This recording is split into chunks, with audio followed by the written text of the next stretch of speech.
Fresh off blowing a 9-run lead last Saturday versus USC, Indiana baseball's late struggles continued against number 18 Louisville on Tuesday. The Hoosiers took a 4-1 lead in the fourth inning, but just like last Saturday, the bats went silent in the back half of the game.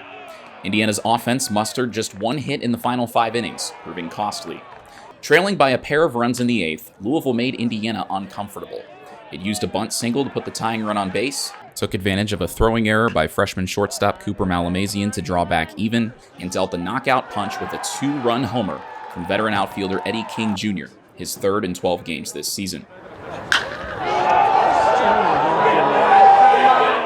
Indiana loaded the bases in the bottom of the 9th, and with the winning run on first base, reigning Big Ten Freshman of the Week Jake Hanley struck out to end the game. The pitching staff, which was largely responsible for Indiana's collapse last weekend, held serve and gave up just 2 earned runs. Team defense, though, was non-existent, as Indiana committed 5 errors on the night, including 2 with 2 outs in the pivotal 8th inning, their worst defensive performance of the season. Indiana now sits just 1 game above 500 and 15-14 overall, having squandered what may be one of their last opportunities to bolster their postseason resume. Head coach Jeff Mercer said his team was just as responsible for Tuesday's loss as Louisville was. That is the frustrating part where you come out. Yeah, I get it. The Saturday game stinks. You're out of pitching on Saturday. You play 3 games, 24 hours. We'll line back up today.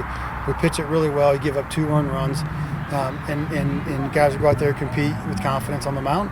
And you don't take care of the ball, and you don't take care of at-bats when given the opportunity to do that. And so that part is frustrating. And if you get beat, you get beat. But we were a very active participant in beating ourselves. As of Tuesday night, Indiana is 105th in the RPI with a strength of schedule that ranks 89th.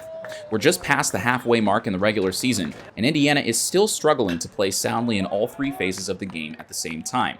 The Hoosiers surged in the final month of the regular season last year to lock up a spot in the NCAA tournament, and, despite a loaded offense, will most likely be in need of a similar run this year unless things change quickly. For the Hoosier Network, I'm Nick Rodecap.